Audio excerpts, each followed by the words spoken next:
Om Guru Brahma Guru Vishnu Guru Deva Maheshwara Guru Deva Parabrahma Tatmai Shri Gurave Namaha Akhanda Mandalakaram Vyaptam Jana Characharam Tatpadam Darsitam Jeno Tatmai Shri Gurave Namaha.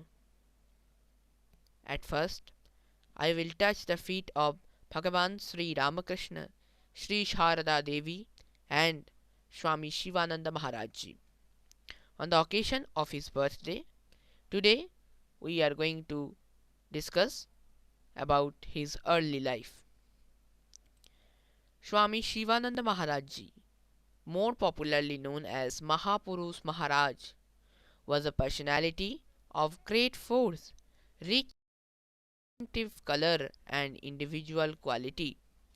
His leonine stature and dauntless vigor, his stolid indifference to praise or blame, his spontaneous moods, and his profound serenity in times of storm and stress, invested with a singular appropriateness his monastic name, which recalls the classical attributes of the great Lord Shiva.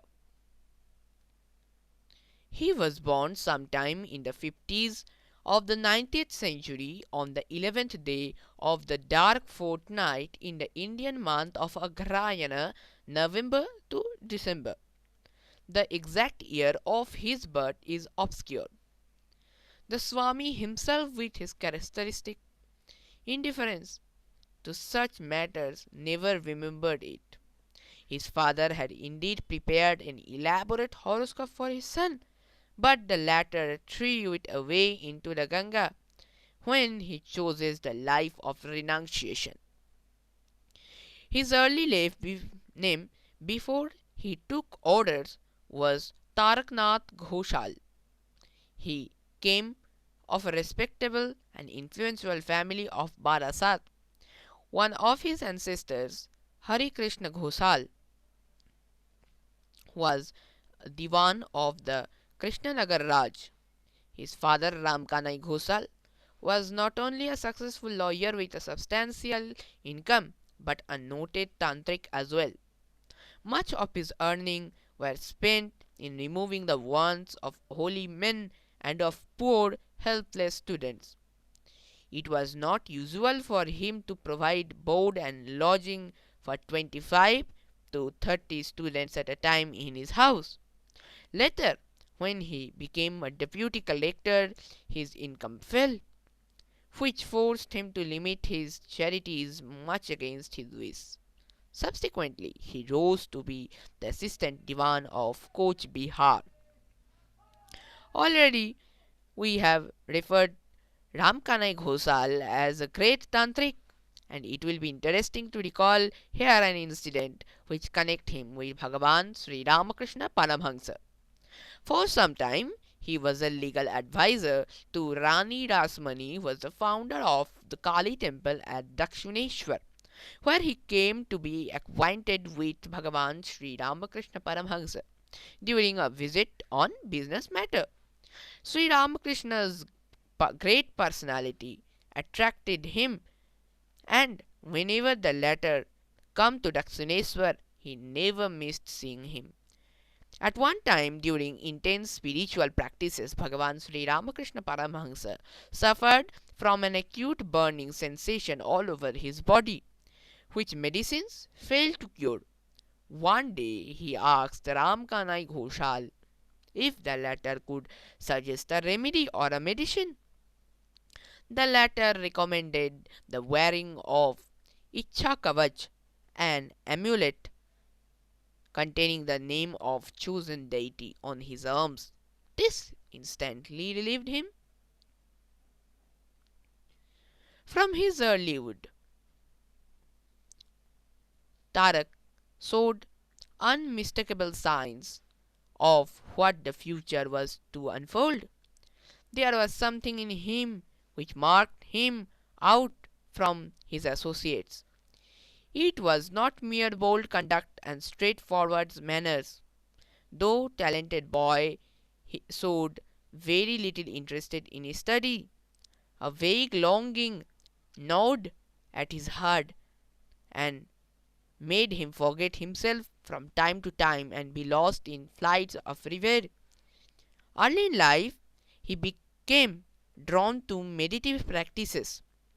As the days passed, his mind gravitated more and more towards the vast inner world of spirit.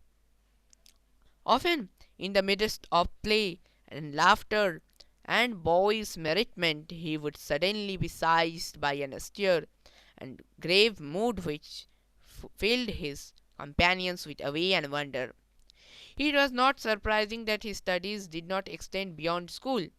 Tarak, like scores of other young men, was drawn to the Brahma Samaj thanks to the influence of Kesab Chandra Sen, and though he continued his visit to the Samaj for some time, his hunger was hardly satisfied with what he got there.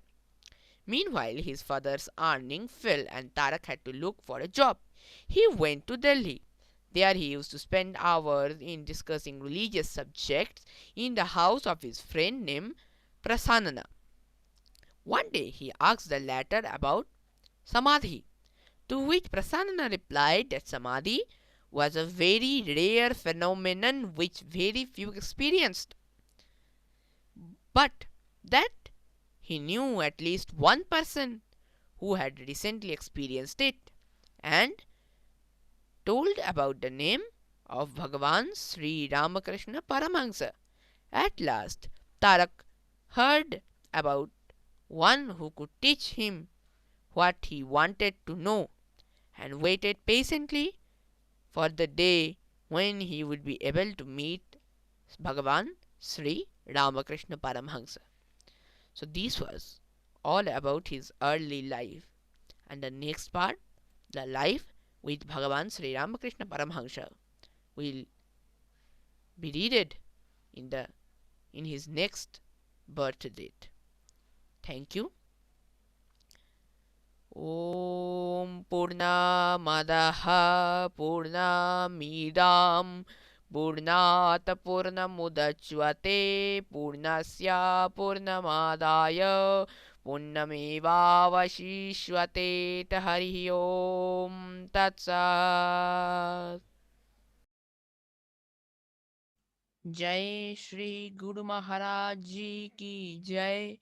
जय महामाई की जय। जय भगवान श्री श्री रामकृष्ण देव की जय।